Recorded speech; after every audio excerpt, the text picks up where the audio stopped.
Hey guys, thanks for watching. And today I'm here with Balie, that's my name. So how are you doing? I'm doing really well. I'm insanely tired, so it's going to be fun.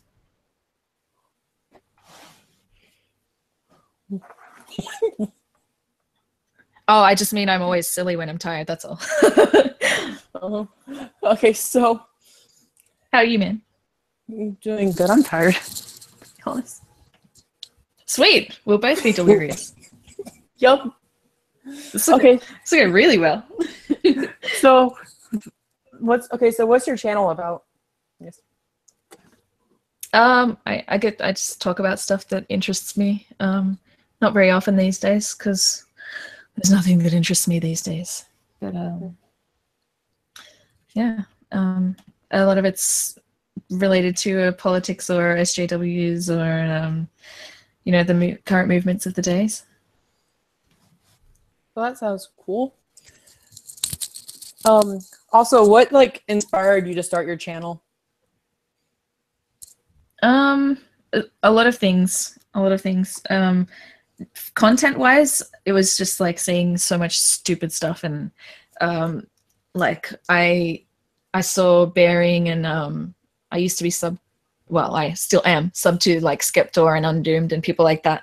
And the thing that like finally got me to start my own channel was because I saw a live stream with all of them in there talking to each other, and I was like sub to everyone, and I was just like, I just really want to be part of this. I feel like I could you know, have a voice in it too. So that's why I started the channel, for the content that I make. But yeah. Yeah, that sounds pretty familiar. Because for me, it was for the same reason. Like, I watched, like the first ones I watched were you, Hunter Avalon, Roaming Millennial.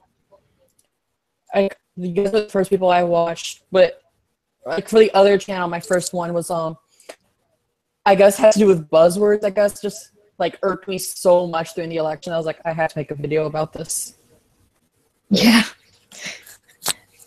My very first video was on a slam poem, and I don't know why I suddenly fell down this rabbit hole of watching all these terrible slam poems, but I got so angry watching this one that I was like, that's got to be my first video. I'm so mad. I'm just so mad. I got to talk about this. Oh, I don't even remember my first video because I created this channel for specifically this project that I'm doing. Oh, okay. So what's the greater project? I didn't know about this. So, we have an organization. I mean, I guess Australia also has it. 4-H. Oh yeah. So yeah, we have this like a public speaking competition. Well, and we go in, we choose a specific topic. Like last year, I talked about suicide awareness, and especially leading up to it, I was like, yeah, I should probably never do this again because it really made me depressed pretty bad. Yeah. And this year, because of the election, I was like, oh, you know what? Next year, I should do this because my other idea was doing Google Translate. So, like, what aspect of Google Translate? From what angle? Like, how bad it is in general. Oh, okay. Like, there's the one YouTube called Melinda Kathleen Reese, and she does, I like her.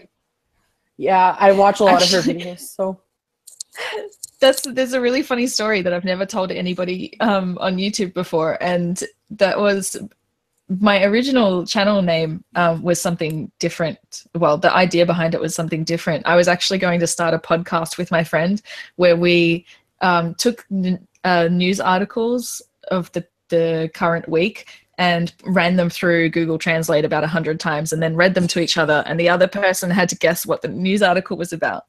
And we recorded like 2 episodes of the podcast, and then before I edited it and everything, because I had no equipment, and no equipment whatsoever, so literally he was recording his end on my phone mobile, and I was recording my end on my computer laptop microphone, the inbuilt one, and the sound quality was just so shit. And so it was just a nightmare to edit, and I ended up dropping it. But I'm fascinated by that. And I think I got the idea from Melinda Kathleen.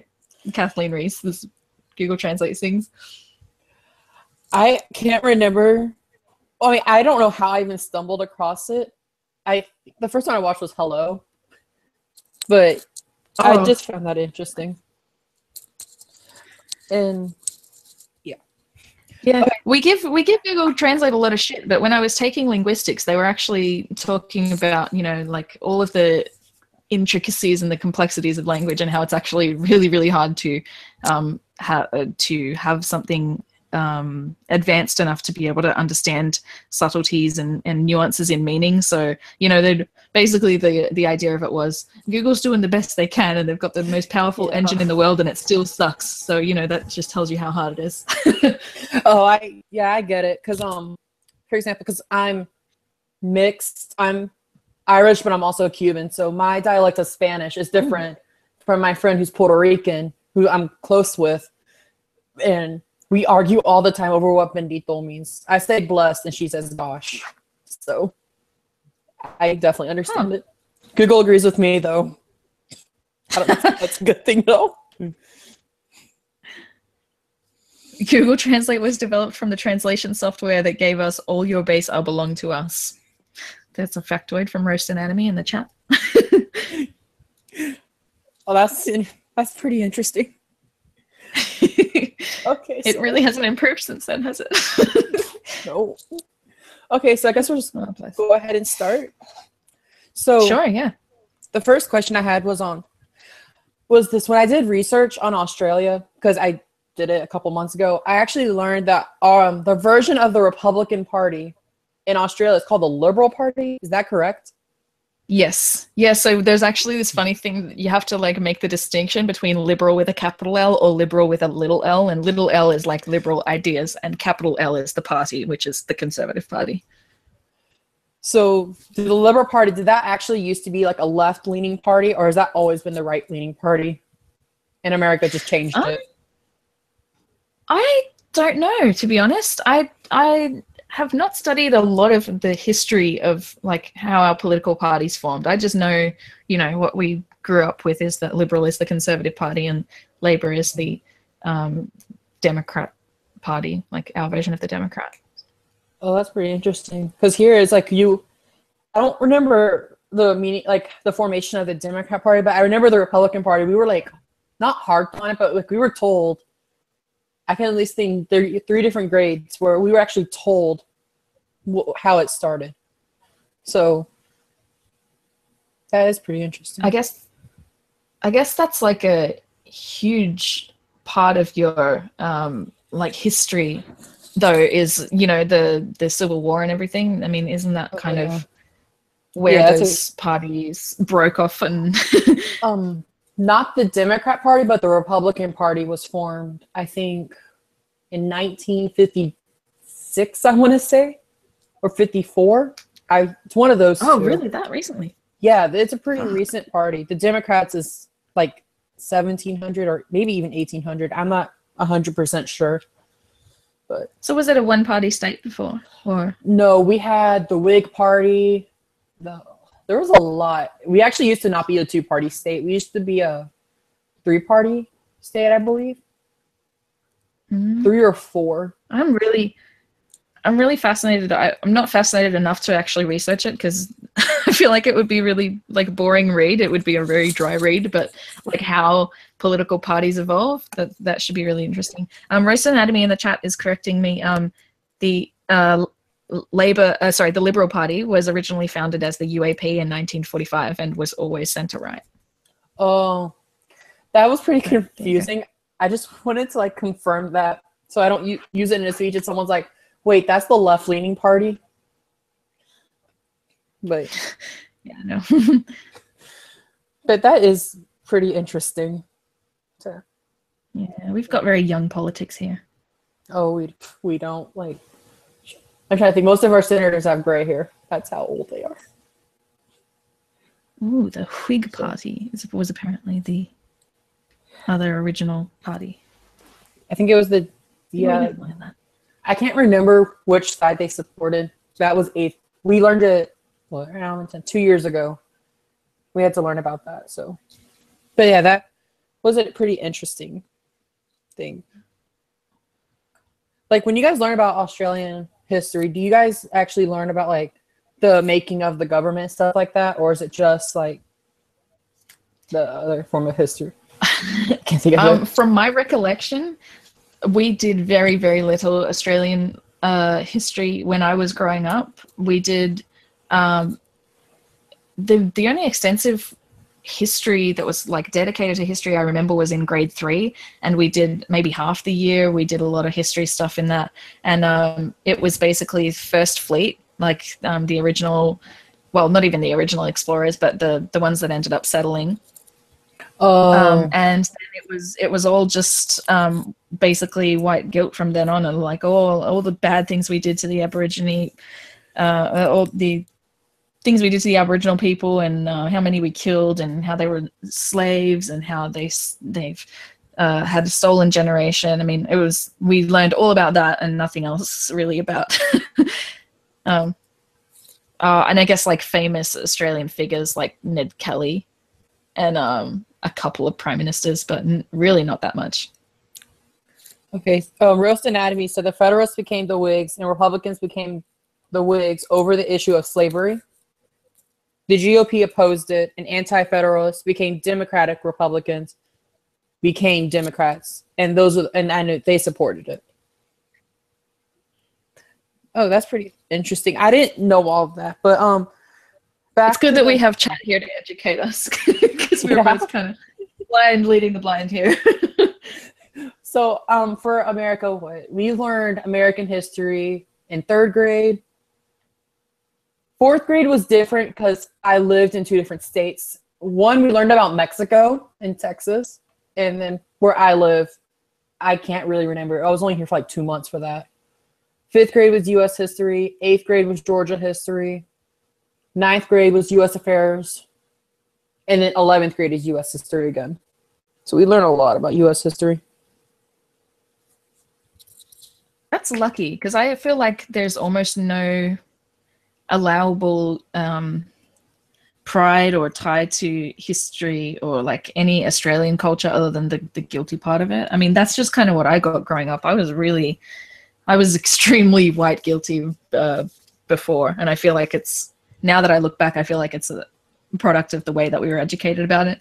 The only other things that we learned about, Mimi mentioned in the chat that you did kind of touch on World War II, but I didn't really learn it that much. We did World War II. I studied it myself.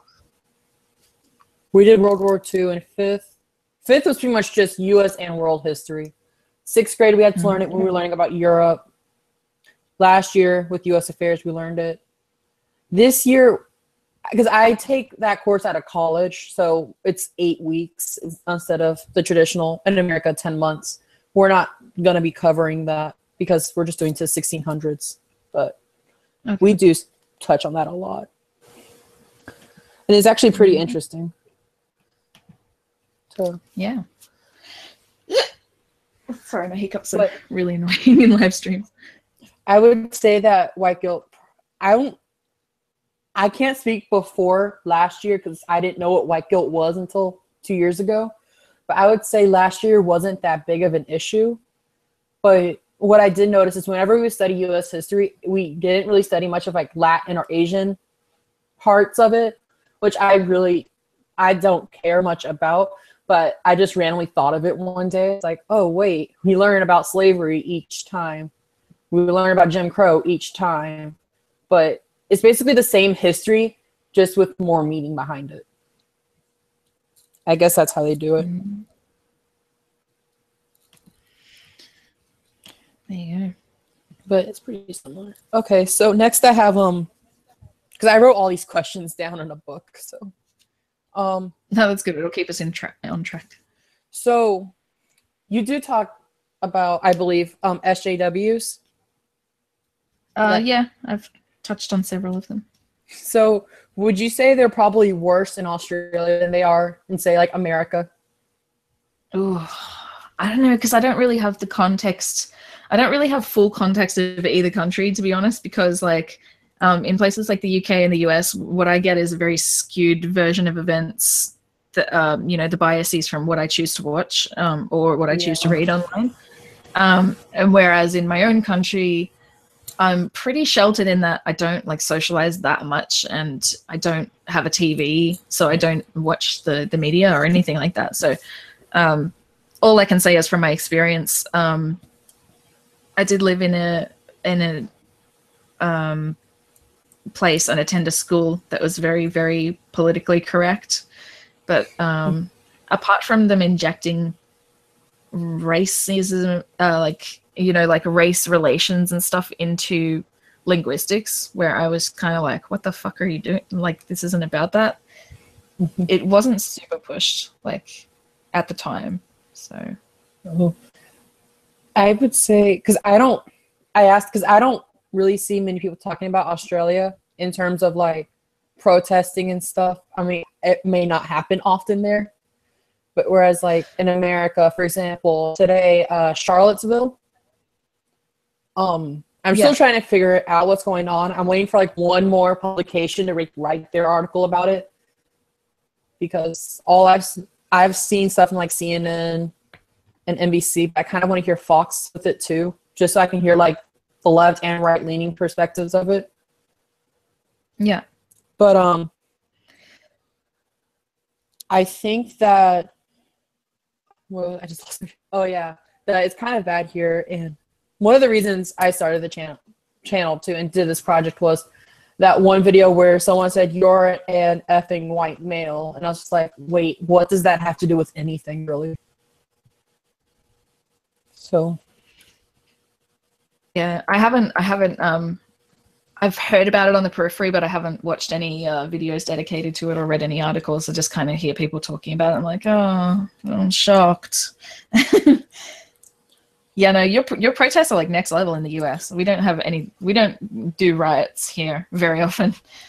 Well, they're not centered. Like, for example, I can think probably the one furthest south, at least where I live, would probably be Charlottesville, actually, if I'm correct in thinking where it is.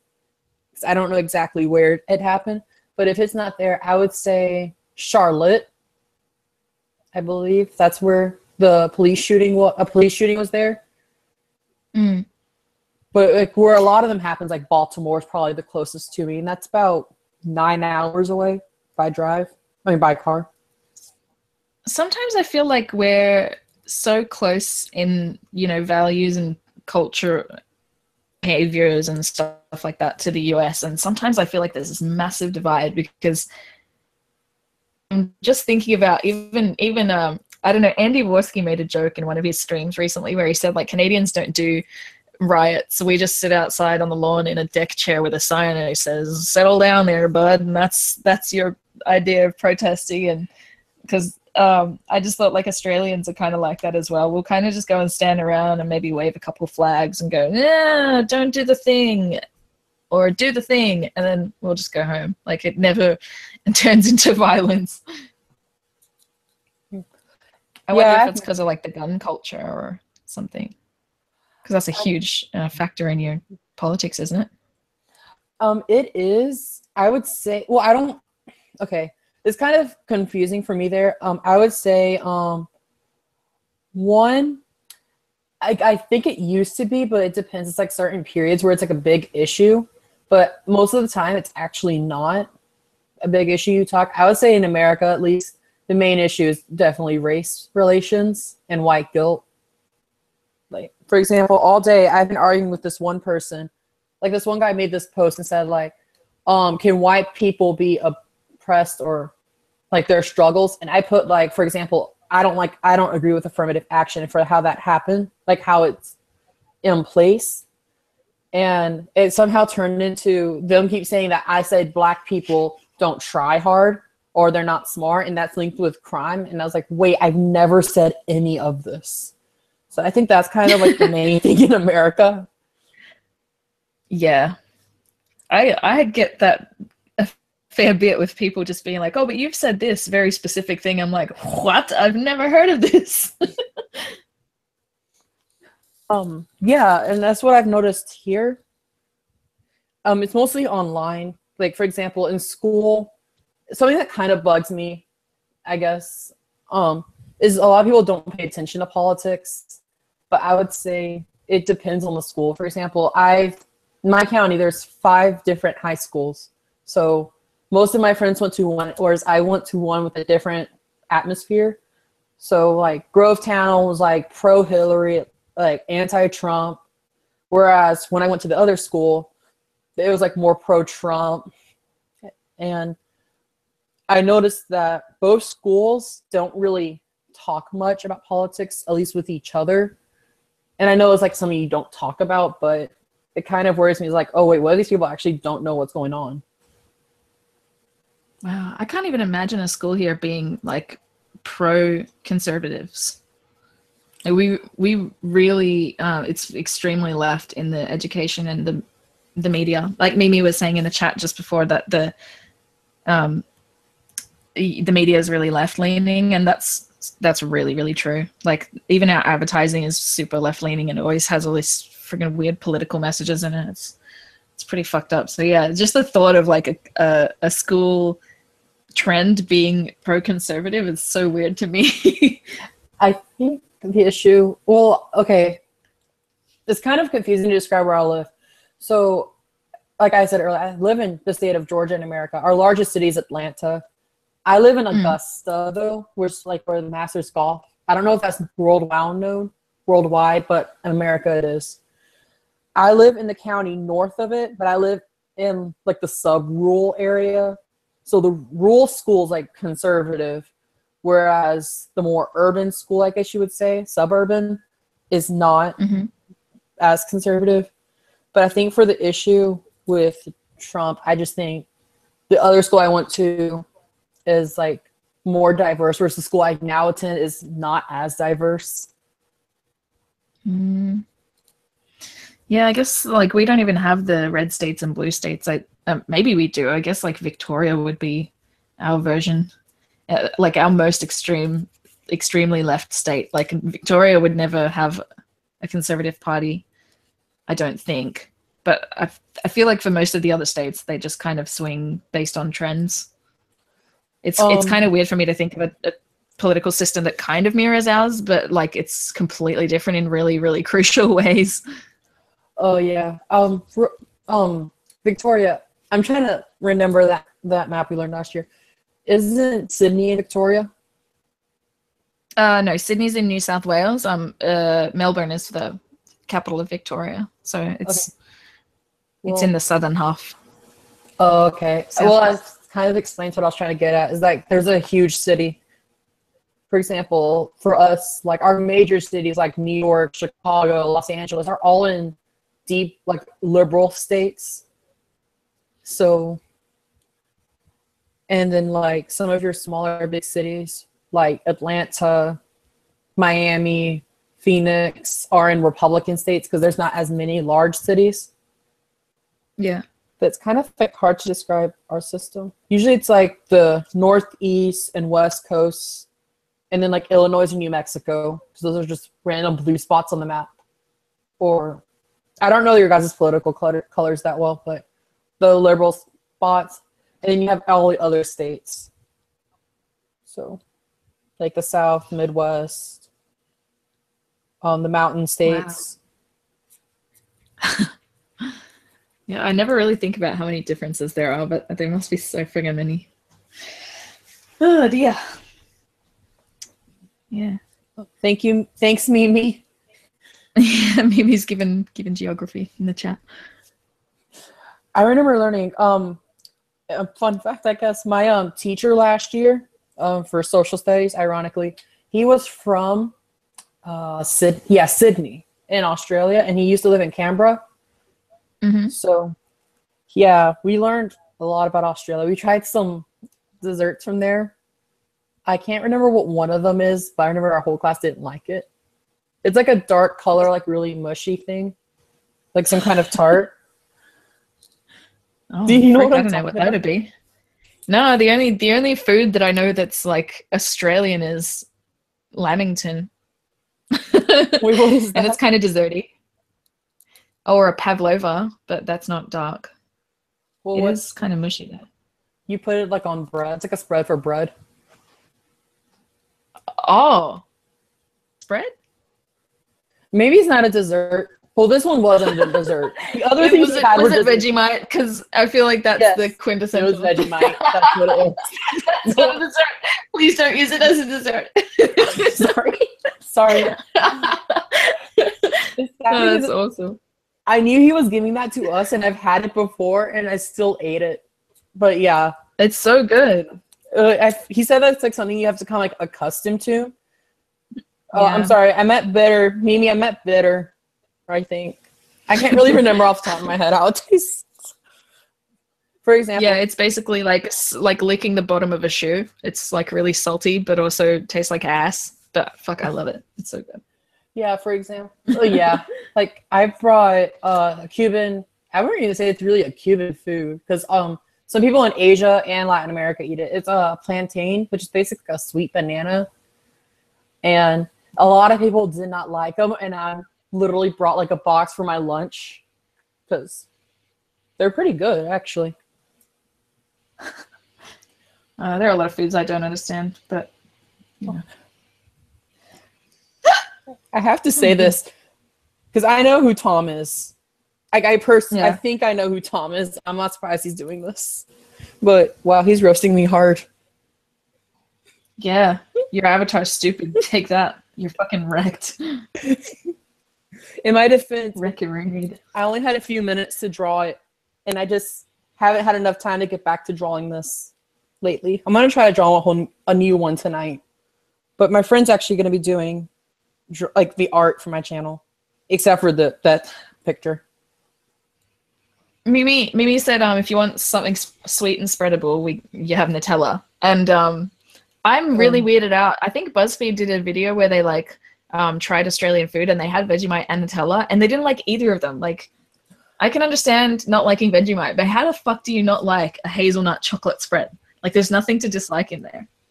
Nutella's actually common in America. Like, I had Nutella once, and personally, I just don't like it. But then again, I'm also one of those people who doesn't like cheese. Like, I can only eat cheese on certain things because to me, it's just for bread. I usually don't put anything on it. I'll eat plain bread, or I'll dip it in some kind of sauce. That's just how I am. I'm just really weird. And people unfollowed me for saying I don't like bacon. You're sitting here saying you don't like choc hazelnut spread and cheese. I mean, it was common. I can't think the last time I've seen someone actually have Nutella, but I know at one point here it was pretty popular. Yeah, I have friends who buy like kiloed buckets of it and just eat it with a tablespoon. So. Oh, what's that? People in America do that with cookie dough. Oh, you do, don't you? We don't even really have that here. I think it's kind of come in the last several years, but like, I didn't grow up with cookie dough being a thing, and so I was really confused why you would have it on TV and just be eating buckets of cookie dough. I'm like, what is that? Like ice cream or what is that? Like. Hey guys, I know who Tom is. Like, literally, he was subscribed to my other channel even, so that's how I know who he is. So everything's okay. I hope that downvote really hurts you. Oh wait, what? It's from the heart. He's downvoted you from the heart. But yeah, cookie dough. People don't eat it often in America because it is very unhealthy, especially because unless you actually go buy a can of cookie dough, you cannot just make cookie dough because then you're eating raw eggs, and that's not good. But yeah, I've known people. Yeah, Americans would never do anything that's unhealthy. So. Oh, never. Oh dear. Oh yeah. What the fuck? That's actually pretty small brand of cookie doughs that can be cut up and cooked, but it's best uncooked. Wait, so hang on. The point of the product is not to be cooked. Is that what I'm to understand?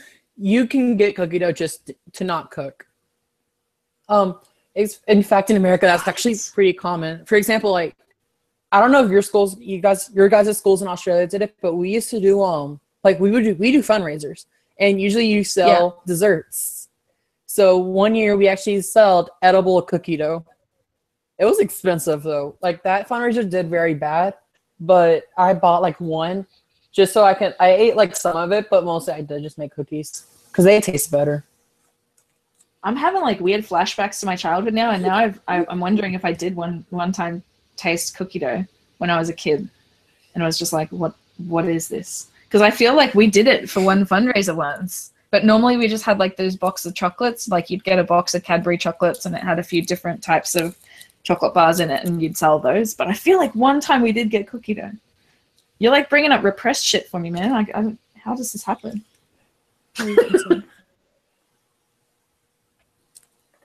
Okay. Are you blocking time? Oh, I didn't block him. I put him in a timeout for 300 seconds, apparently. Take that. It's kind of random. Okay, so I'm sorry. Okay, I was gonna ask this question next. Yeah. A lot of people in America, I complain about like our electoral college and say we should go to a system. And some of them, for some reason, have brought up the United Kingdom. And United Kingdom has a similar one to Australia, as a parliament. Yeah. So, for example, like whoever has the most seats in the House, automatically, like that's the governing party. Is that correct? Yeah. I think so. So I mean, I think that you do vote for. Yeah, I guess so. And then inside they vote for the leader, like the prime minister. Well, because you do vote for the party and the party leader, and like I don't know how to explain it, but like for example, my first vote that I was legally able to vote for was Kevin Rudd, and it was when Kevin Rudd was the head of the Labour Party, and so he did all the promo, like basically the electoral run, or I guess it's a similar sort of thing to what you have in the States, but like heaps shorter. Like I can't believe how long the season is for the US. Isn't it like a year and a half that they're doing the fucking promotional touring? I think it's ridiculous. For Congress, it's not. Like, for example, because we have elections. For president, it's actually 2 years. And I really think that has to be. For example, I was not well aware of this. I wasn't well aware of this election until Trump got in. Because I guess because he was like not like a major candidate, but it was back when he made that one comment. And I actually used to really hate him. I could not stand him. And I could not see how he would win. And actually, I still don't support him. I'm still reluctantly supporting him. But I think it was because that's how I got like, oh, wait, there's a presidential election going on. So I don't think most people recognize it goes on until something big happens. Right. Well, I don't know. I feel like our season is really short compared to yours. Maybe we have like 6 months or something. But I remember they had a really good catchphrase for that year. It was Kevin 07. And so that was just like the thing that was in all of the high schools and everything, because I was still in high school at that point. Yeah, all the kids were like Kevin 07, and because it's the left party and the schools are all left, I feel like it was just overwhelmingly supportive for him at that time. But yeah, I feel like we vote for the leader because in that instance, Kevin Rudd got in, but then later, like a couple years later, somebody else in his party basically just snatched the seat out from under him, and overnight they just overturned him and they put in a new prime minister, and we were all like, what the fuck? We didn't vote for her. Like, so I didn't actually know that they had the power to do that, and I was super bitter about it for years because I was like, but we didn't vote for her. How can you just take the prime minister away and put another prime minister in there that we didn't vote for? And yeah, so the whole system really confuses me and kind of makes me angry. Well, how often are your elections? They're every 5 years, right? Or 4 years. Oh, so it's like America. I kind of wish we had it like you got, like in Australia, because if we had your guys' system, I guess for us it would go by the Senate. It would be every 2 years. Like you'll have, okay, let's just say like 6 years. There will be 3 elections in there. each state will have to go in twice for a senator, because then one time you don't have the senator. And I feel like that would just be insane. It's a never-ending political circus here, and it kind of gets annoying at times. Yeah. Oh my goodness. Sorry. Okay, Rose. It just sneaks up on me. Rose Anatomy asks, does Australia have a vote of no confidence? I think it's handled within the parties. I don't think is that what you're asking? I think the party votes that they don't have confidence in whoever they've elected as their leader, and then they can, if the majority votes no confidence, then they can switch it out. But that was really confusing to me when I, it was my first election cycle, and so it was my first time voting for somebody, and then suddenly that candidate is just like pulled out and another one is put in there, and I would so I kind of entered the political scene feeling really slighted by my country's political system, and so I don't know. I'm a bit bitter about Australian politics. I don't like them. Do you guys have like that primary system where it sets up where you guys like pick who would lead the party if you guys got in office, or is it just like the vote of no confidence? Like, how does that work? I think they're nominated by their party, and then you vote for the party based on, I guess the credibility or whatever of who they picked. So you are basically voting for a front man, but also the party. But the front man is elected by the party, as far as I know. But like I said, I'm trying not to sound super uneducated on this, but I am. I mean, if that is how Australia works, I kind of wish that's how America works, because that's really the reason why our system's so long. For example, our general election was in November. The first primary, which is Iowa, that was February 1st this year. And our general election, I think, was November 8th. So that's like 10 months apart. So it's kind of frustrating. Would you be able to have any faith in your political system if your first experience with it was, say you voted Trump in, or Hillary, or whoever you want to go for. If you just woke up one day and read the news and saw that that party, whichever party you supported, had just taken the presidency away from that person and given it to some other fucking random you've never heard of, would you have any faith in your political system? I wouldn't have faith. Okay, this is kind of confusing. I wouldn't have faith if those were the nominees. That's why I don't have faith. But like, if it was a candidate actually I would have no faith. But that doesn't happen much here.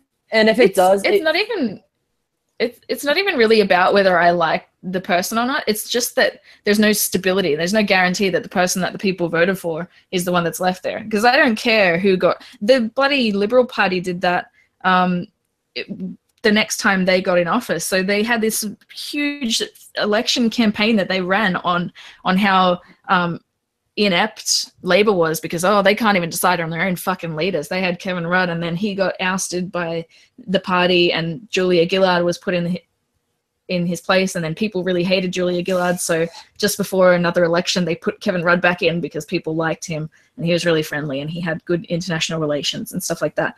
And then when he lost that election and the Liberal Party got in, they did the exact same fucking thing. They had a really, really bad front runner who the public basically fucking rebelled against after voting him in. So they just tore him out and put a new front man in. And so it's a fucking circus. I agree with that. For us, if they vote, for us, it's complicated. If a president, the only way is for him to be ousted is impeachment or resigned. And impeachment's a long, complicated process. And if it's resigned, it's obviously not hard. It goes to the vice president. So for us, that would be Mike Pence. And then after that, I could be wrong. I'm pretty sure. Well, no, it goes to Paul Ryan, who's the Speaker of the House. And then it'll go to the Senate pro tempore. I believe that's who it goes to. And that would be Senator Hatch. So all four, it's Republicans. So imagine when Obama was in office, because he's was a Democrat. So it would go Democrat for vice president. Then next is Republican, and Republican after that as well. So that's what I would be really worried about personally. ugh, it's just exhausting. I don't even want to think about it. So, why are we doing this stream talking about politics? I hate it. I mean, I kind of guess that throws out my next question, which is, do you have political interests? Yeah, no, not really. I mean, at least not in my country. And I mean, I feel like I just go by my own values, and I would vote for whatever's closest to that. I guess most people are like that, but I know that a lot of people do have very strict party loyalty, and they'll vote for it even if they don't, even if the policies are not something they agree with. But yeah, no, I'm on the political compass. I'm very center, but I'm just left of center. So it's really just I'll go where my heart takes me kind of thing. But yeah, I'm just really disappointed in our system and in our parties. I don't think there's anybody worth voting for in our country anymore. So even including like the small parties and the independents. I feel similar. I mean, I'm slightly right of center.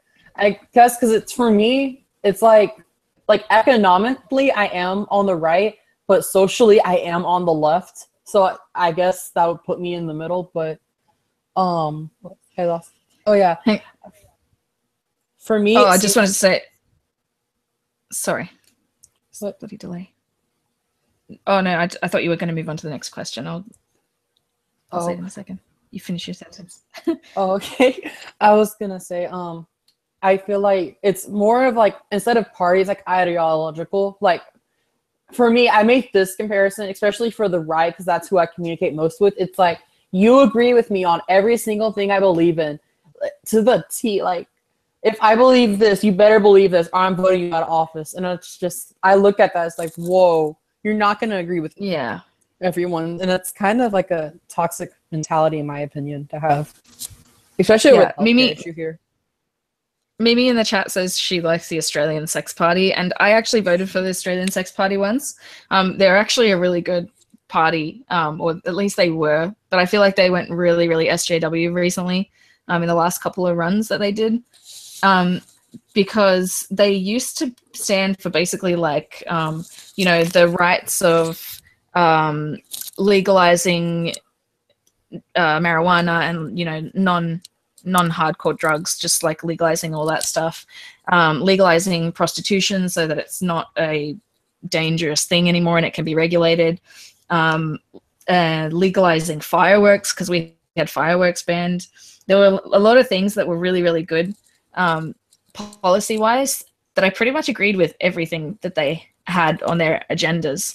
But yeah, now they're all like, oh, we need to let in 650,000 more refugees than we did last year, and we need to promote racial and sexual diversity and inclusion and all that sort of shit. They just made it full of this fucking rhetoric, and I could not stand it. I actually went into the poll last time planning to vote for them, and they had somebody standing outside the polling booth that handed me a flyer. I looked at the flyer and I threw it in the trash and I voted for someone else. Oh, that's illegal in America. You can't do that. I think you have to be 90 feet away from polling places. Yeah, but I mean, it's a long walk into the thing, so they all kind of crowd around. Normally it's I don't know how you guys do it, but normally we have them set up in like town halls or schools, and so they'll stand outside the school gates and you'll have to go past them to get in. For us, it's schools and churches. But for us, it's not that bad, though. Oh yeah, I guess we have those. Okay, churches. So basically what you're getting at is you're never going to vote for the Katter Party in Australia? What's that? The Katter, that's like the right. So it's a social right wing and economically left to left wing. So that's the opposite of me, actually. Yeah, it doesn't sound like something I'd be interested in. That's the complete opposite of me. Okay, so next. Okay, so you guys have mandatory voting in Australia, right? Yes. Is that not is it not a good system, or is it a bad? Or like, what would you say?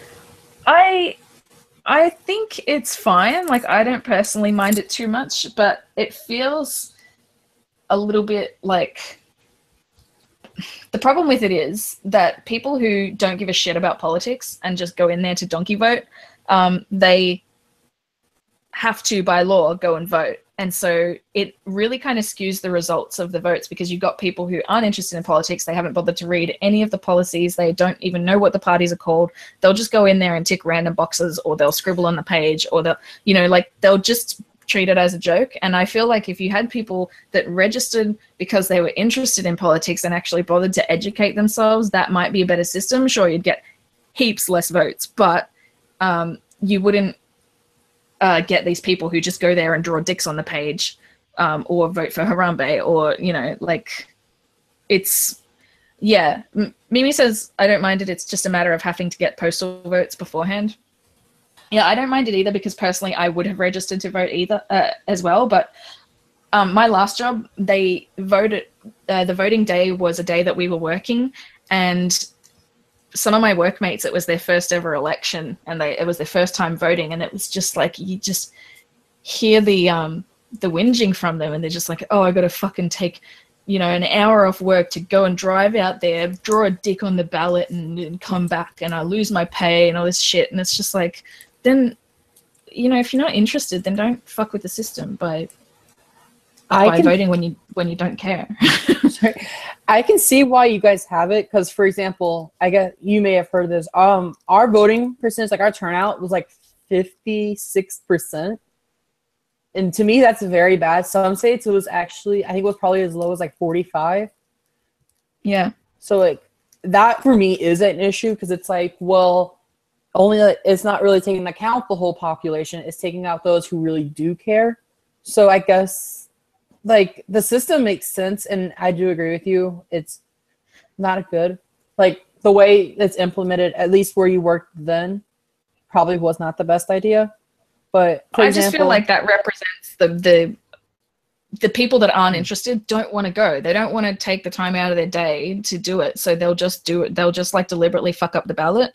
And like, firstly, that makes it harder to count the ballots accurately, because you've got all these people who just deface them, or you know, don't vote for real things. Like, they won't vote for things they really want. They'll just draw a bunch of random numbers, because we have like a numbered system, I think, on the new ballots, and you got to like rate them 1 to 10, and 1 is your first preference. They'll just like draw random numbers everywhere. So it's like, I feel like they do fuck it up for people. I feel like the number of people who would willingly vote was probably the same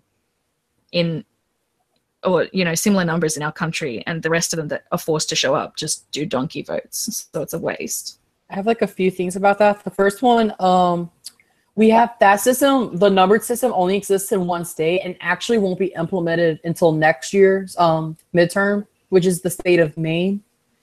Two, the school, because I'm still in high school, we had no school that day. And that's actually the first time, because I can remember in 5th grade we did have school. But I believe the reason why is because my middle school that I went to, or at least where I would, no, yes, I did go there. I'm sorry.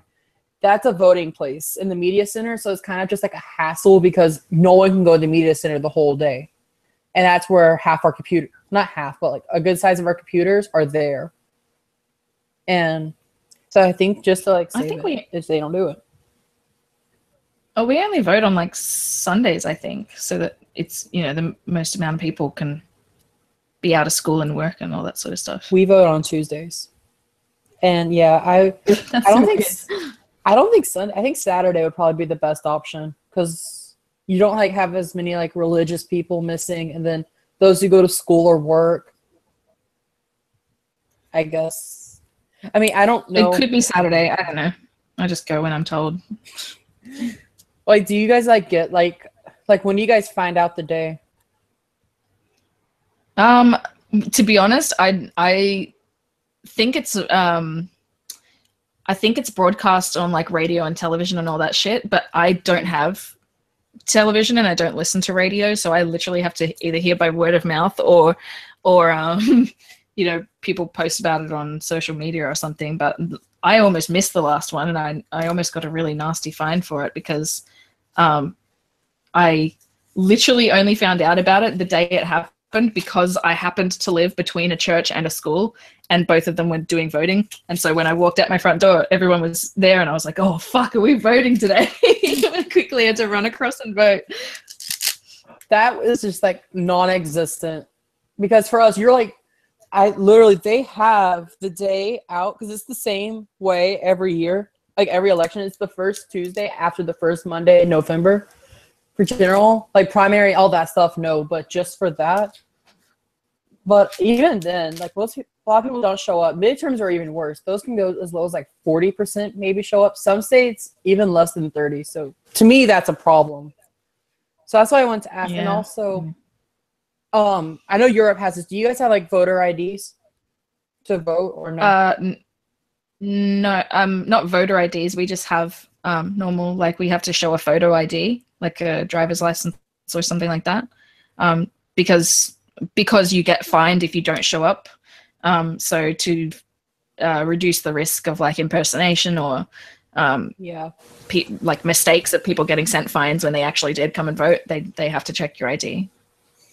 But half the time they don't even do it. They just ask for your name and your postcode or whatever, and they say, "Are you in this electorate?" And I'm like, "Yes," and then they just tick you off in the book.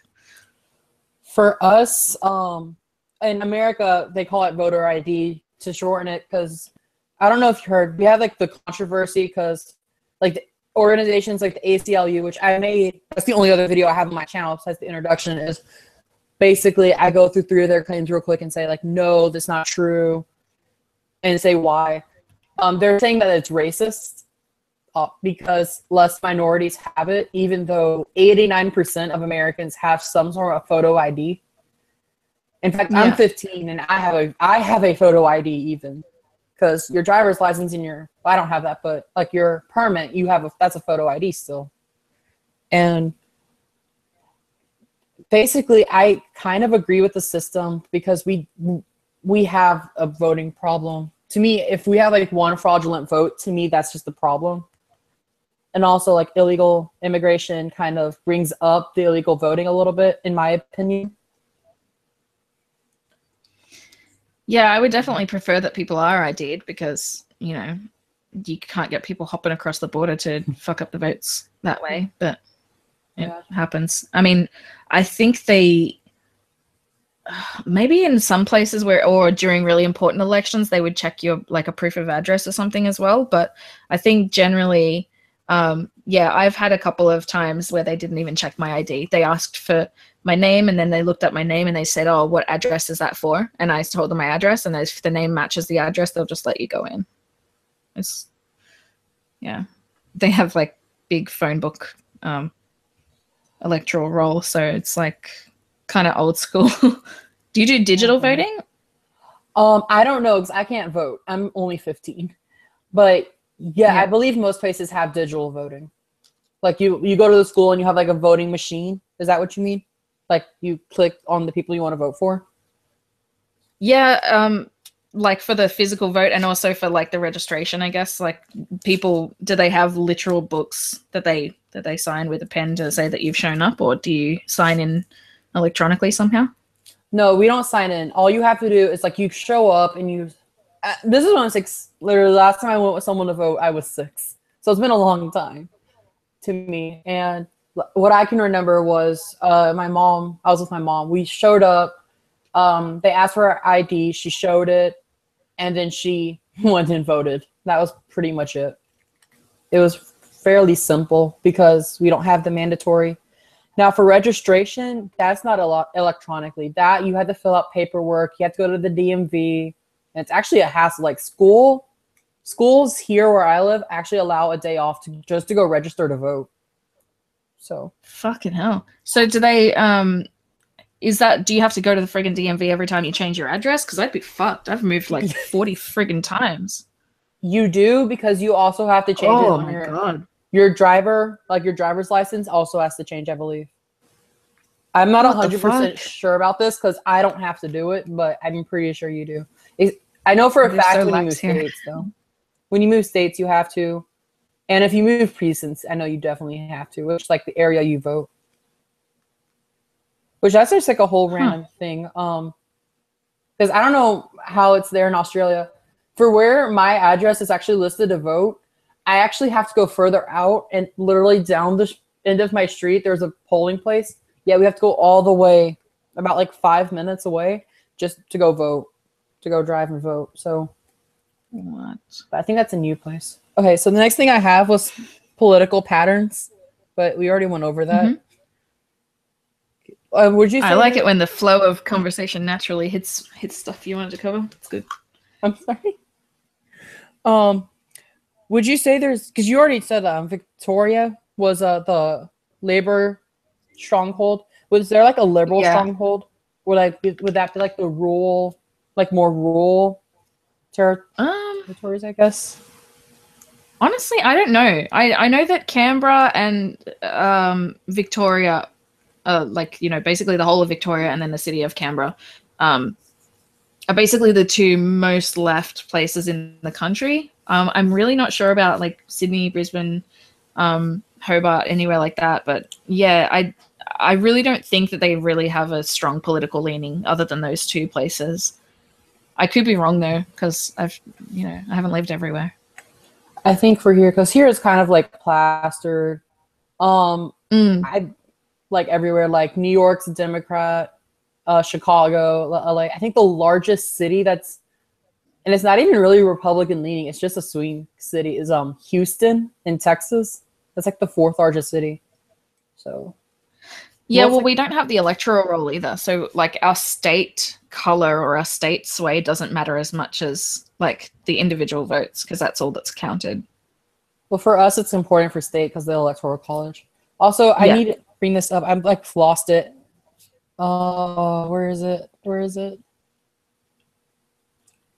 Someone posted and I'm trying to find it. Okay, I lost it. Okay, I lost it. Never mind. I'm sorry. But yeah, wait. Oh, Mimi said, I don't really know the Brisbane landscape, but I think rural can be more conservative. In America, that's generally how it is. Like if you look at like a county map, like Trump versus Hillary, you would literally think Trump got maybe like 90% of the vote, because it's just he won a lot of rural areas, whereas Hillary won the big cities by large margins to make up for it. The interesting thing, I was having a conversation with my dad about this, and he said that we have some really freaking massive states. Like Western Australia is, you know, like a third of the country almost, and Northern Territory is another huge chunk, and Queensland's freaking massive. Like we don't have many states, but like compared to the US, we've got a very it's not as big, but it's almost as big as the US, I think, our total landmass, but we've only got 7 states. Yeah, 50 across that. Yeah, so our states are friggin' massive. And the problem that we were talking about with my dad was that, you know, a lot of the decisions, the state government decisions are made in the cities, and they don't really take into account anybody outside of the cities because the population's concentrated there. So we've got these massive states with like all of these rural towns spattered around that don't even get considered when the decisions are being made, because the population is concentrated in the city, which, you know, in a state like Western Australia or Queensland, even the climate from the top of the state to the bottom of the state is completely different. Like, how are they supposed to know the conditions that, you know, the farmers need? There's just all sorts of different things. We've got like cyclone channels and stuff like that are completely far away from the cities, and so they don't know how to allocate funding based on the needs of the different communities. So, you know, the state size is another huge problem here, and that might be why a lot of the more rural places are more conservative, because they have totally different mindset to the government, which is generally fairly left. I would say that's also what happens in America a lot. For example, we don't have many large states. I mean, for example, we have a state, I think it's only 40 miles east to west. It's a very, very small state. Then you have states like Alaska. That's a ginormous state. But Alaska's actually flipped. A lot of like the rural areas are actually more liberal, and like the city areas are more conservative. That's just weird. But I would say another one, the best example of that for America would be Texas. The west part, which is where I lived, is like dry desert. There's cactus there even. I mean, cacti. Whereas like on the west, I mean the east, there's more like not tropical really, but it's more like they have a lot of rain, a lot of the larger cities are there, but no one really thinks about the center of the state. But that state's pretty conservative anyway, so it doesn't matter as much. But I don't think people really do take into account everything. I think they vote more on personality than policy. And that's actually kind of a major issue, I believe. Yeah, I wish there was a little bit more control given to areas, or that the states were broken up a bit differently or something. I don't know. I never thought about it before, but after talking to my dad, like, it really made sense that, like, why would Brisbane be making decisions for, like, the northern part of Queensland, or why would Darwin be making decisions for people that live in Alice Springs? Like, I know that this means nothing to you, but maybe it means something to people who watch. It's like, it just doesn't make sense. They're at opposite ends of the states. To me, it does make sense. I mean, to me, yes. Yes, what you're saying, it kind of does. It makes sense to me because it happens in America, I feel like. But instead of it like statewide, I feel like it's more nationwide. For like, why would someone in California who like lives like in Hollywood, for example, like the celebrities and all of that, why would they care about like the person who lost their job in Ohio or West Virginia? They don't really care much. So, and I think that's where it goes back to, like, it's more like personality. Like, oh, vote for Hillary because she's a woman. And then don't vote for Trump because of like all of this. And he's a maniac. Yes. Okay, so the next thing I have, is there like anything like major in Australia going on right now, like news wise? God, I wouldn't know, honestly. I feel like the only news that I've even paid any attention to lately has been the North Korea thing. Personal interest, not a country's interest. Real quick, That Gamer Joe, it's an interview. Basically we're comparing America and Australia.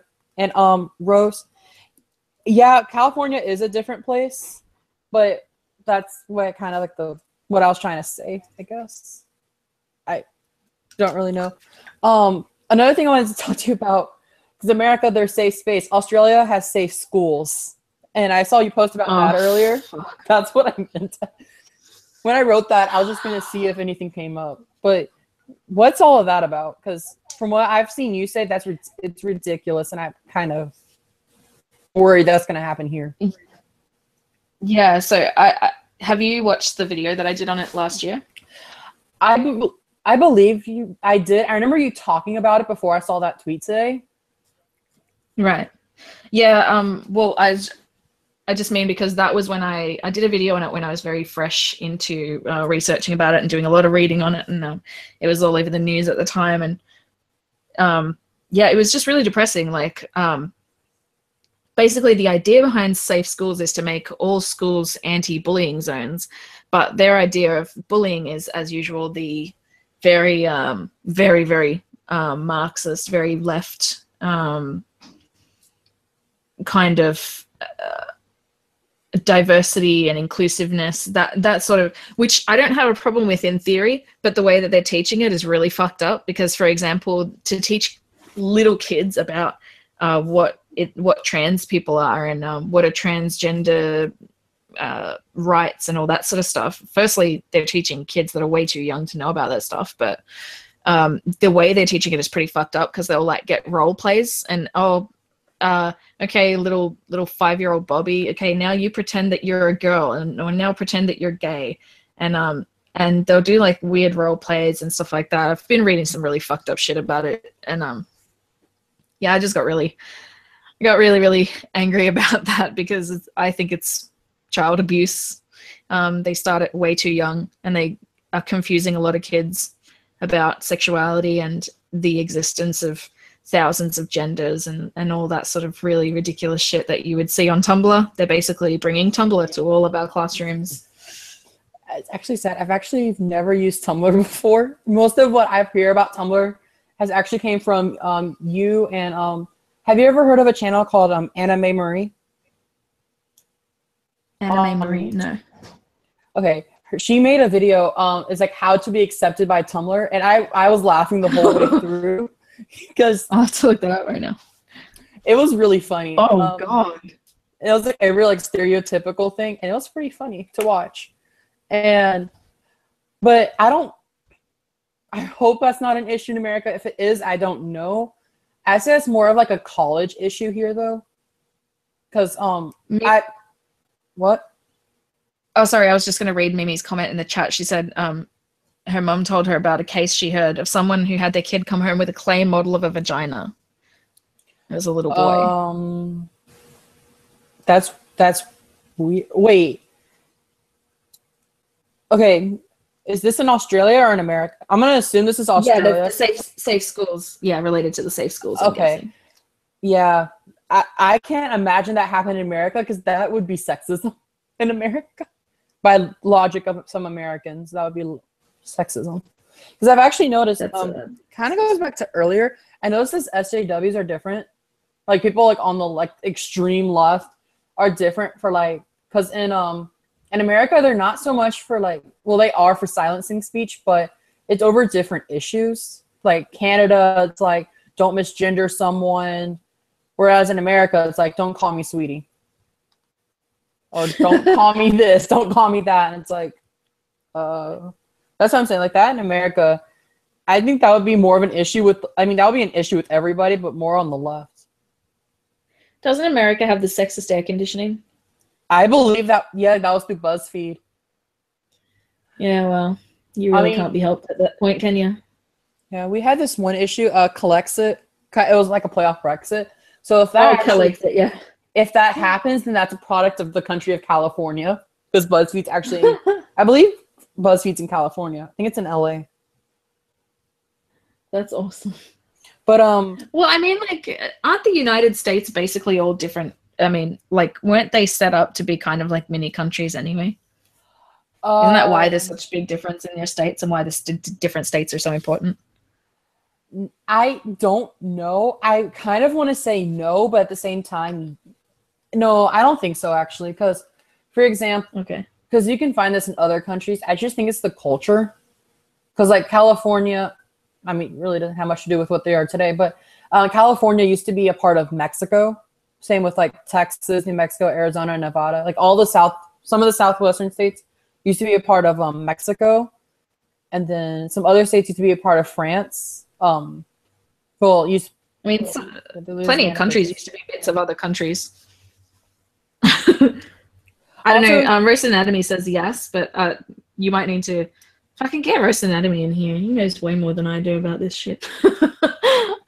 Wait, who? I can't explain any of this. Roast Anatomy in the chat. Okay, I might actually do that. Because I'm trying to interview someone. Like next week, I'm interviewing what her name, Emma Jimenez, I believe is how it's pronounced. She doesn't have a YouTube channel, but it's someone I've known on Facebook for a little bit, and I kind of wanted to like bring her on to do an interview. But yeah, I might do that. So Roast, if you're up for it, I'm not using a mic. So he doesn't have a mic. I'm not even using a mic actually. My voice is just naturally pretty loud. You can hear it all the way from Australia. Probably. I am the voice of God himself. Wait. Oh wow. You could do it better like I was trying to do with my podcast and record it with my phone, you know. I used to do that. I actually used to shoot on my phone back when I actually showed my face in my videos. I would actually shoot on my phone, and actually the audio quality actually wasn't too bad. Like, what kind of phone were you using? I had a Samsung S4. I was using an iPhone. Yeah, well, the problem with my Samsung now is that it doesn't record anymore. It's very annoying. It doesn't, like, the mic doesn't work. So also, real quick, I've been trying to mention this Mimi. Okay. 8th grade is middle school. Yeah, in America, 8th grade is middle school. It's Australia, it's the same thing, right? Or yeah. Yeah, but we have a little bit of difference. In some states, grade 6 is where primary school finishes, and grade 7 through 9 is middle school, and then 10, 11, 12 is high school. And in other states, it's a little bit different. Like 7 is the end of primary, and then 10, and then 11 and 12 are high school, but everything else is middle school. It's a bit like weird, but for us, it's annoying for me. Like I moved around, I changed states a lot when I was growing up, so I actually had to repeat grades a couple of times because I moved to a different state where the grade age limit cutoff and everything was a different thing. That's not. So. Here's another thing. I mean, where you can start school, like for example, some states here don't require you to do kindergarten, whereas others do. For me, it wasn't an issue. I did kindergarten, but I did pre-K as well. For us, up to 5th grade, that's primary. 6th to 8th is middle, and 9th to 12th is high school. You'll have some of them where it's like up to 6th would be elementary, and 7th and 8th would be middle, and some where 7th to 12th is high. But that's extremely rare. Usually, it's, up to 5th would be elementary, and yeah. And yeah, maybe that depends on the state too. Maybe said we lump middle school and high school into the same thing. Yeah, we would call it secondary school. But some states it is actually separated as well. We have a very weird mix of like American system in our schooling. For us, that's pretty rare. It's pretty rare. Usually it's only like rural areas would mix, and they'll actually mix all 3 schools together. And it'll be like you'll have, but that'll be like you have like 1 student per grade, maybe. Like that rule. Like usually you would have at least 2 buildings, some 3. My county, for example, I think we're like around 60, 70,000 people. If I'm not mistaken, we have what, 25? We have 30 schools for students, 31 schools. So it's not like a problem here. For us, we're overpopulated, but yeah. Okay, so next thing I have is, okay, so what were your, did you watch the debate with Onision, like all 3, or did you only like watch 1 or 2? Which ones? He's done debates with a whole bunch of different people. Well, the only 3 I've seen, I've saw Jacqueline Glenn. I've watched only a little bit of that one. I've watched Joy. Back when I used to watch, I don't watch her anymore. And who was the third? Oh my god, I had her name, Blair White. I watched her. The third one's the one. Oh my god, that was amazing. That was he repeat the same thing over and over again, and I'm just sitting there like, wait, what is he doing? Yeah. So I didn't watch the one with Jacqueline Glenn because I'm not really interested in either of them enough to watch that. But I did watch the other 2. Yeah. What would you like? Like, what would you say about the 2 debates?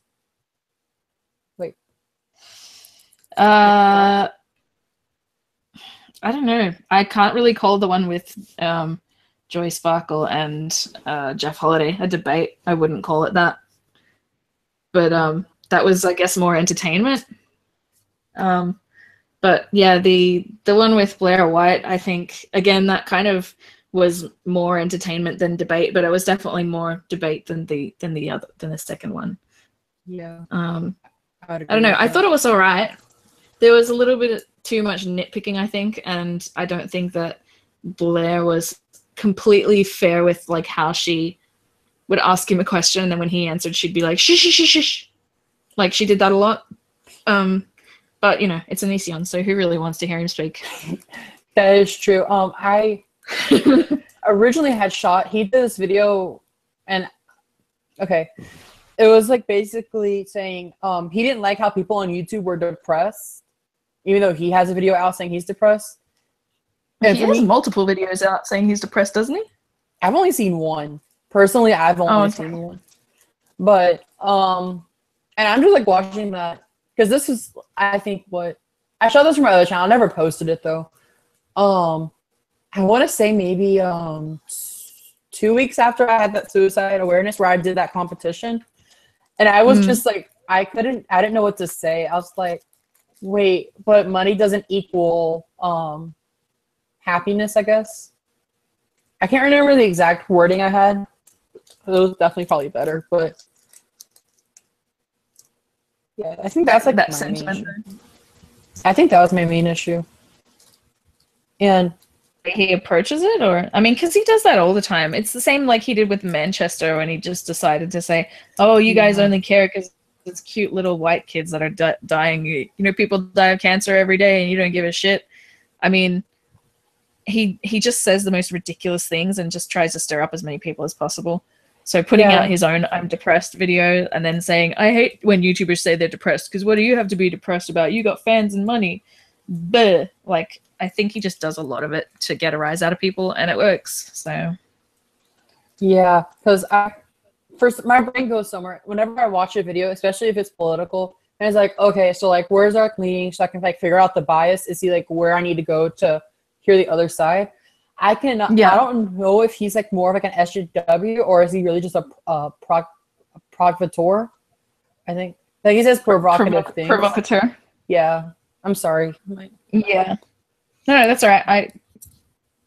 That's a really big word, and I don't even know if I said it correctly. The chat will tell us. Yeah, I don't know.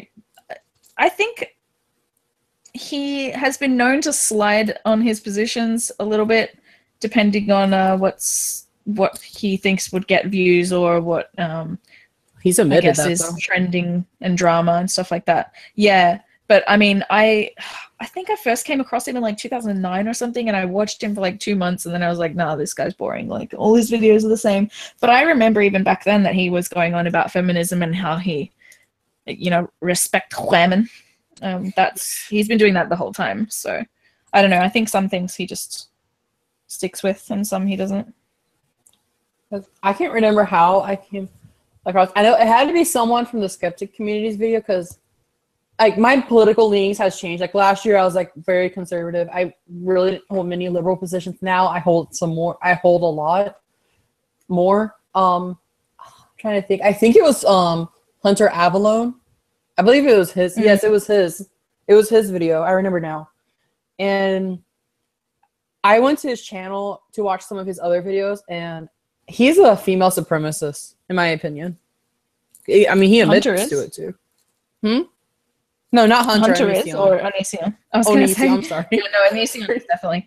Even back when I came across him, whenever it was, 2009 or 2010, I can't remember. But yeah, even when I came across him, he was talking about how, yeah, I do honestly just think that women are better than men. I mean, suck it up. They're just better than us. And I think that was probably one of the things that kind of made me really cringe into the back of my skin, like from even back then. Yeah. When I was kind of an SJW, I was like, ugh, that's.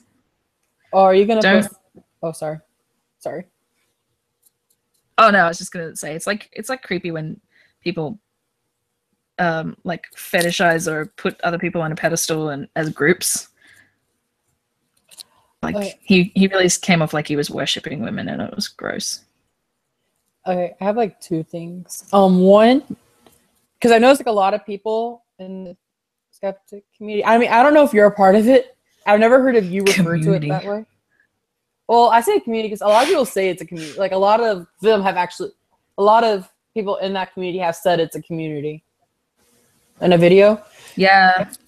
I noticed a lot of them have like videos out that's like how like Blair White had like when she used to be an SJW. Are you gonna ever have a video come out about that? Or no? I had one very early on in my channel that kind of, I think it was called Why I'm Not a Feminist. And I think that was talking, I don't know, I don't watch back my old stuff, but I think I was talking about a little bit of my history of like the stuff that I used to be a little bit more into. I didn't clickbait it, like I didn't do, oh, why I used to be it, or when I used to be an SJW, or I'm not an SJW anymore, or whatever the fuck people call it. Because yeah, I've never been one for knowing how to title videos to get those clicks. So most people probably haven't even seen the couple of videos I did like that. But yeah, I don't know. I don't like touching on the same thing like heaps of times. If it's a live stream and it's a conversation, it's fine. But I won't make 2 videos and say the same things over in different videos. So I'll just say it's on my channel, a little bit of my backstory, and you can probably find out my SJW-ness from that. Okay, back to earlier.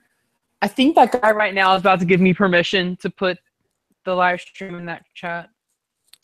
Oh, okay. I don't know. I mean, I thought we were wrapping up pretty soon. Yeah, we're almost. I only have like a few more questions, really.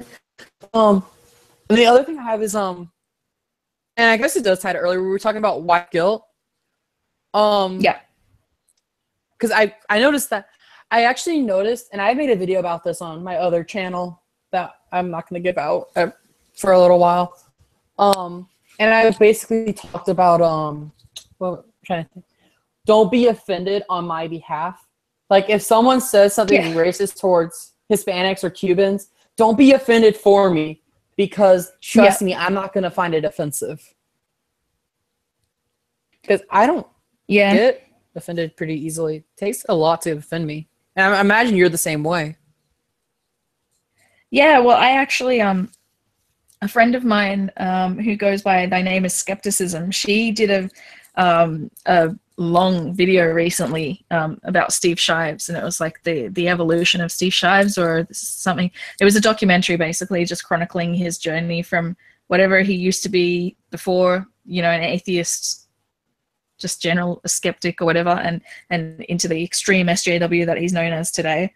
And she asked when she was making that video for people to give a comment of like, what would you tell Steve Shives if you could talk to him? And I said, I would tell Steve Shives, don't be offended on my behalf, and you know, like, don't infantilize me, because I am not a group. I am not a hive mind. I have my own experiences. I'm not part of this, you know, minority class of just women who are oppressed just by nature of being born women. And I find it really disgusting and offensive. Well, not offensive, but you know what I mean? It's like, it's really disrespectful to me that you would like take away my agency as an individual by branding me a victim and saying you need to stand up for me. It's like, no, thank you. I've got my own, I can do my thing. Thank you. And yeah, they actually, Michael Rowlands and Tim and Christy Winters and a bunch of those people that like hang out with Steve Shives, they watched the Steve Shives documentary. And at that point, when they got to my comment in the video, they all just started laughing, but they had no, like, it took them 5 minutes to come up with anything to say against it. And the only thing was one guy saying, no, I understand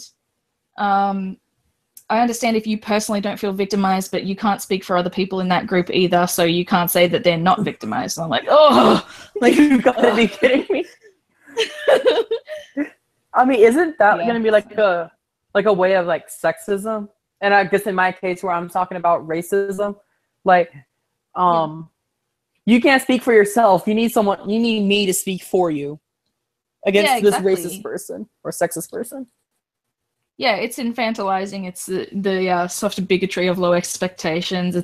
It's the wrapping people in cotton wool because you think they're too fragile to handle it. It's like, no, I can hate jokes. I can make jokes. I can admit where, you know, by nature I'm inferior in some ways and superior in other ways. I think that, you know, there's no problem with admitting where, by virtue of my race or my gender or anything, I might have certain strengths or weaknesses that other people don't have. And that's what is actually diversity. So what's wrong with admitting it? I feel like for us personally, let me think for a second.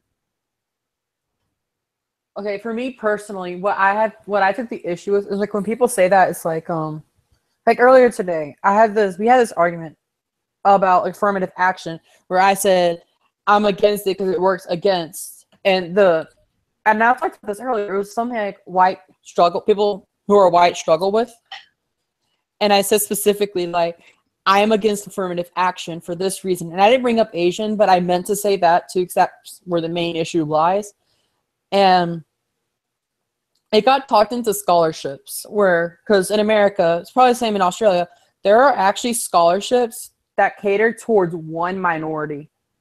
So like you can only apply to this. And I actually posted one of them. Can't remember the name of it, but basically it was like a journalist. Like it was a journalist type scholarship. And it's like, wait, but white people can be journalists too. Like, why does it matter if they so happen to be born sorry, I said Cuban in the comment, like Asian, Latin, or African. Like, why does it matter so much? Like, isn't that really just saying, like, I can't really put words into it, but like, is that just saying that they're going to be better journalists? But also formative action, or even just that you wouldn't be able to make it in journalism if I didn't give you this handout to help you. Like, that's insulting too. And that's why I think the affirmative action issue is. Not only that, have you ever watched videos by a YouTube page called PragerU? Yeah. So they actually made a very, very good they brought this lady on, and she actually made a very good case against affirmative action. And most of the stuff I've already actually known, but she brought up something I didn't even think about, where it's like the dropout rate for African American students in colleges is much higher because their expectations in that college is actually much lower. Like, would you say it's probably true? Yeah, well, I mean, for us, we have a lot of our, pro-diversity, and a lot of our scholarships are based on if you're Aboriginal or Torres Strait Islander. And the thing is, like, I have no problem with trying to help people get up, and especially, I mean, the Aboriginal people really have gotten a really shit deal, and they really are pretty far behind us, especially in their communities. I guess you could almost compare them to, I guess, like the Native Americans or something. Like, they have a lot of communities where they pretty much don't leave the communities, and it's very isolated and rural, and they don't have a lot of facilities there. But so I don't have a problem with, like, reaching out and trying to help them lift themselves up. My problem is that they force a lot that doesn't need to be forced. And it's the same of, like, trying to shoehorn women into STEM, for example. You're pushing people that aren't showing a natural interest for STEM fields and trying to get the numbers up. And it's like, when we're given a choice, we're not going for it. We're just not. Like, we'll go for what we're interested in. And I feel like a lot of the Western education doesn't really, like, the structure of it, or the way it's presented, maybe it doesn't really work with a lot of Aboriginal people, because it's, like, very culturally different. And I don't think that they mesh well necessarily in the setup of schools that we have. And so it's like, can we just find where they have interests and they have strengths, and not just try to force them to do stuff they don't want to do? Yeah, I agree with that. Their dropout rates are so high as well. And what I've actually noticed is that Asian Americans are actually suing colleges like Harvard, which is my dream college. I want to go there, and other Ivy League schools, because they're not getting accepted yet. People with lower grades are getting accepted, and most of it, they're claiming it's based off race. I believe it's also based on race, because they have to meet the quota. And I'm just thinking, well, the quota may be needed, but not to the extent it is right now as it was back then, if that makes sense, I guess. Yeah. Well, even for every, like, the extent of the handouts and the benefits that you get for being Aboriginal or Torres Strait Islander, and that's the other thing I wanted to say that I forgot, was that even if you've got, like, if you're 1/16th Aboriginal or something like that, like, you could be basically completely white, but as long as you've got it somewhere in your ancestry and you claim to identify as Aboriginal, then you can get extra government benefits, you can get extra pensions, you get extra scholarships and all this different stuff. Like, and so the abuse of it is also really high, and I feel like that also diverts attention and resources and funding and all this stuff away from the people that really need it, is because you've made it so easy for people to just, without really any proof, say, oh yeah, no, I'm part of that group, so can you give me the things, please? Thank you. Yeah, I would agree with that. We actually had that issue in Let's Do Affirmative Action. You may have seen this. We have this one guy running for office here, his slogan is only a real Indian could beat the fake Indian, because the lady he's running against claimed Native American ancestry, and she's only 1/16th when she got her job at Harvard. And this guy's like full, like his parents both were born in India. And I just found that funny, but I also found it sad, the fact that she got to claim that and through affirmative action got the job at Harvard. Like, to me, that kind of bummed me out. But she'll most likely get reelected. She's from a pretty liberal state. Okay, so the next person I have is... Oh, okay. I was just going to say that Spelling Bee Champions in the chat. What? I love you, man. I love you, man. I'll message you later. Shit, what was I going to say? Oh, another thing that I feel like I've heard about this, but I can't cite it because I've just thought of it while we were talking, but I feel like I heard something about in order to make diversity quotas, they were putting people in schools and courses and jobs and stuff that they weren't actually capable of doing. Yeah. Like, and then they would either like get hurt or get in trouble somehow, or just like fail at the course or the school because they actually didn't meet the academic requirements or the physical requirements to get into it. And then they found out that when they got in there, they couldn't handle it, but it was just that they let them in at a lower standard because of their, minority status or whatever. And I think that happens a fair bit, but I'm just trying to, I know there was like the really famous thing of the female firefighter, and they had to basically like, she couldn't pass the physical exam, and she basically kicked up a huge stink because they wouldn't let her in until they had to drop the standards. Oh, I saw that, I think. Yeah, but I feel like it happens a lot in schooling as well. And I just feel like they waste so much freaking time with that shit. Like, don't give me a job or a scholarship because I'm a friggin' woman. Can you just do it because I need, just because I deserve it? Yeah. Real quick, Roast Anatomy put the name of the senator, Elizabeth Warren, and the guy. Pocahontas. Huh? Pocahontas. Yeah, that's the name Trump gave her. Was Pocahontas, and the guy That's hilarious. I can't pronounce his name to save my life. It's Shiva Ayadari, I believe. That's how you pronounce it. I cannot pronounce it. But that's why they have the high dropout rates. But real quick, let's move on to the next topic, which is Ghazi Kodzo. And actually, there was actually a specific reason I put his name on here. And I don't know if you saw this video. He actually made a video claiming that Fidel Castro was a friend to black people. And to me as a Cuban, that really made me mad. I was really mad about that.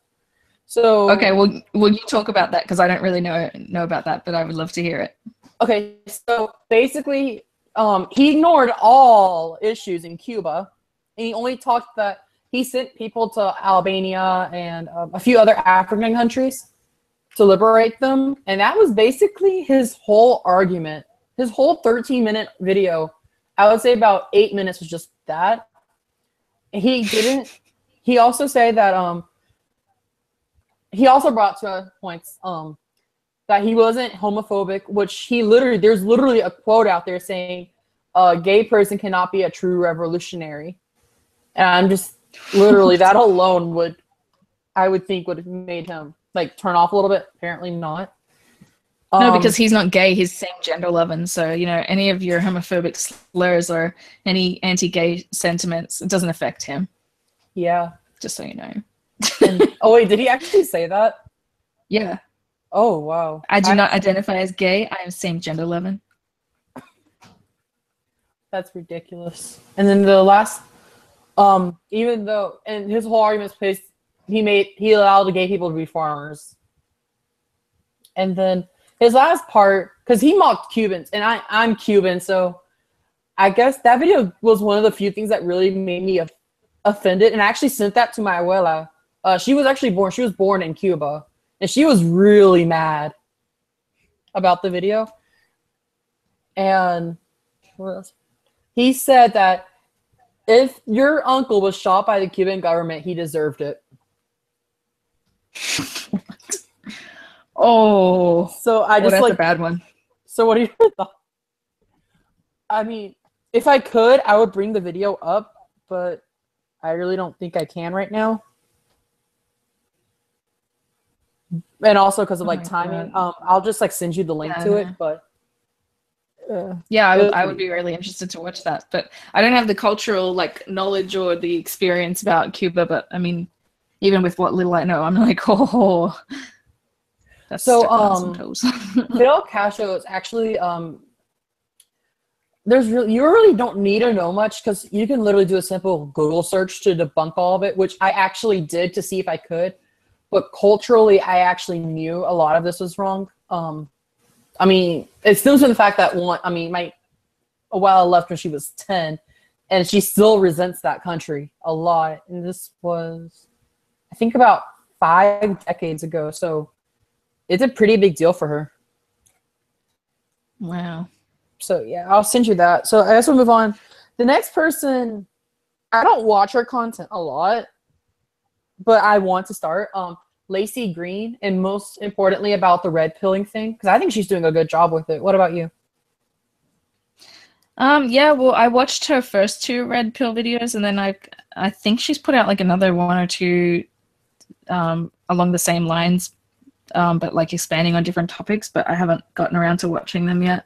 I mean, I'm happy that she's making steps, and that's pretty much all that's all I have about it. I haven't super changed my mind about stupid shit she said in the past, and I would really have to like 1v1 her to discuss that sort of shit or see her address it, because I had pretty bad criticisms of her in the past. So I would like to see her turn around on some of that, or at least acknowledge it, but so far I haven't seen that. So I think personally think she's doing a good job.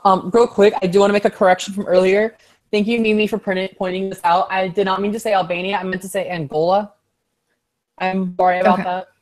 And I think she's doing a good job because I think she's starting to at least see the other side a little bit better. And I know this debate happened before she did the red pilling, but I actually watched the full debate between her and Blair White. I think she got some of the things where Blair was coming from. And I guess you could say I took the blue pill. Like I started like reaching out to people who were not agreeing with me just to see their perspective. And I do think she changed on some of her positions. I mean, I honestly, I'd have to rewatch that because I did watch it when it happened, but I haven't watched it again since she came out with the red pill stuff. I kind of did feel like at the time she was a little bit more open, but I also felt like at times that she argued just because she wanted to argue it. If that makes any sense. Like she didn't really disagree, but she just wanted to argue against it for case of semantics, or because she thought she should, for her audience, be like, oh well, to play devil's advocate or whatever. I think there's 2 sides to this. Is one, I actually haven't seen that. I actually recently got Twitter. I've only had Twitter for about a month and a half now, so I've been like playing around. Oh my god! What? I know. I've been on Facebook. What? Oh, just Roast Anatomy in the chat just said Lacey actually gave a Trump tweet a like today. Oh yeah, I saw that. I actually liked that tweet because I actually follow her on Twitter. She's one of the first people I followed. But I think she is more open about it. But the whole like thing, she got a lot of hate from like the people like Steve Shives, who's not really someone I would go to about talking to the other side, saying the fact. I tweeted him something and I was blocked not even 30 seconds later. I was already blocked by him. That was pretty impressive. It was literally just... The thing is, the hate that she got from her own side was a bigger red pilling than any of us could have ever given her. Like they basically opened her mouth and shut red pills down her throat with their reaction to her just saying, hey, how about discussing stuff? And that's why I think, and again, I may not be right. I think she actually gets along better with people like Andy Worski and Blair White than I think she would get along with Steve Shives and Christy Winters. That's what I meant to say. I'm sorry. I'm literally brain shot. I'm literally brain shot right now. No, that's all right. I'm getting pretty bad to open up for a very, very long time. But I think that what was I saying? I think that she'll get along better with them, mostly for the fact that they're open to talk to the other side, whereas like Steve Shies, I mean, are you blocked by him on Twitter too? Yeah, I was blocked. I think he sets it up that if you follow certain people, you get automatically blocked. So I had never even like opened up his Twitter page and I was already blocked, but I'd been on Twitter for about 2 or 3 weeks at that point. And I think one of the people that you'll get automatically blocked if you follow them is Bearing, and another one might be Undoomed. And I think they were like 2 of my first follows. So yeah, I pretty much got blocked immediately. Did you have Twitter? I mean, did you have your YouTube channel back then or no? Yeah, no, I made my Twitter for the YouTube channel. Trying to think real quick. I'm trying to look to see if I follow Bearing. I think I do. Look. Yeah, I follow Bearing. I don't think it's that. I think I followed Bearing before then. I just think he noticed your YouTube channel and blocked you right away. No, I don't think he did. I don't know. I mean, I've heard it. I've heard from several people that he does have an auto block based on if you follow Amazing Atheist, you blocked, something like that. But I don't know who exactly it is. Just that people keep saying that it exists, so I'm not sure. Oh yeah, Sargon gets you blocked. Does it get you blocked if you follow me? That I would be so fucking proud. No, because am I a level 1 threat to the SJWs yet? I don't know. Personally, because I followed Bearing before I was blocked. It took me tweeting him to block me. So I don't know, but I do know Francesca Ramsey, she did it. I know to Andy Worski's followers. I don't know if they do it now. I mean, I don't. Yeah, I think she might have undone that, or she might keep blocking his followers, but she intermittently unblocks him to tweet at him certain things. But yeah, she blocked me the first time I tweeted at her. I tweeted at her like a couple times, and we went back and forth, and then she blocked me, and she blocked Andy at the same time. Yeah. Oh my god. What's wrong? Oh, I'm just getting like really bad reflux at the moment. Oh. I might have to go to the bathroom pretty soon. Oh shit, we've been on for nearly 2 hours. Okay, I have like one statement and then one question, then that will be it. I'm so sorry. Okay. I didn't mean for it to go this long. No, that's all right. No, I'm happy to talk. What I was gonna say was oh yeah, would you, if there will be a day, I don't think there'll be a debate, but if there was a debate between Francesca Ramsey and Andy Worski, would you watch it? Of course. I think everyone. It's a debate of the century, dude. Yeah. And also, she's like one of those people, I think she has black guilt. If that makes sense. Like, not white guilt, but like black guilt. Like, she's guilty about Hispanics. She talks about a lot of Hispanic issues, I've noticed. But, okay. I don't even know. The last person I have is Tariq Nasheed, especially with the whole Bunty issue. Yeah. What he did. Tariq has fucking crazy fans. If you mention his name, they will come. Like, I'm surprised that the chat hasn't already filled up with them just from us. Just from us saying it right there. Like, their ears prick up and they come and dogpile anybody. So his fans are fucking crazy. I've seen them go absolutely batshit in comment section. Oh, I have. They just flag like fuck. Oh yeah, so they've done it to me. I made a video about him on my other channel where I actually discussed it. It actually wasn't too bad. I mean, it was one of my better videos. My videos were all pretty bad on that channel, but it was one of the ones that did really well. Trying to think. But yeah, a lot of people were just, I guess, shocked that I thought that he deserved his channel to get deleted for what he did. And then, like, you know, if you go to your I don't know if you have the app, I don't even know what it's called. I think it's called YouTube Studio. It actually shows you which videos are recommending your videos. And it actually... Oh, really? Yeah, it actually does. And it brought up... There's like, that's a funny story, but it brought up this one girl. I guess he's I don't know. It was an SJW, kind of like a stereotypical one. Like dye color hair and stuff like that. Yeah. Her she has a pinned comment from her, and it's like basically saying She doesn't think any people of color's YouTube channel should be blocked for any reason. And I'm just like, wait, what? Like, what he did was illegal. Like, he broke the law. Wow. Yeah. Yeah, well, takes all kinds to make the world go round. I'm going to say that so I don't slip my wrists. Yeah. That was just kind of, like, interesting.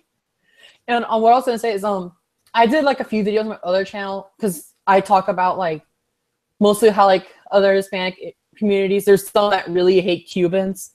I was like, oh, I should probably comment on this and see what's wrong. I made one video, and, like, literally all of my things are, like, racist Cubans, Cuban racist, Flama racist Cubans. Flama's, like, a Hispanic YouTube channel. And it's like, oh, wow, how did this happen? It's funny. You should go look at those. Those will be really funny to look at. And one last question is, okay. Well, never mind. Never mind, actually, because, yeah, never mind, actually. Okay. I know. No, I just realized you said it in another one of your videos. You monetized your videos pretty late. My other channel, I did it, like, right away just so I didn't have to worry about it. But I actually took it off already. At least I think I did. And I remember one of the videos, the Treat Nashi video, I made 1 penny off of. And I, like, took a screenshot. And I was like, I'm making money. But, yeah. Okay, so thank you for doing the interview. No, of course. Thank you for doing the interview. I'm so sorry that went a lot longer than I was expecting. No, it's cool. It's chill. I like talking. I just really need to pee right now, so that's why I'm kind of, like, shifting around. I may have you on again if that's okay with you. Yeah, definitely. Like, I'll probably do it. You got my DM. You got my DMs. You can hit me up. Okay. I'll talk to you later. Thanks so much for coming on. All right, thanks for everyone who was watching. I'll talk to you later. Thanks, chat. Love you, chat. Bye, chat. Bye. Bye.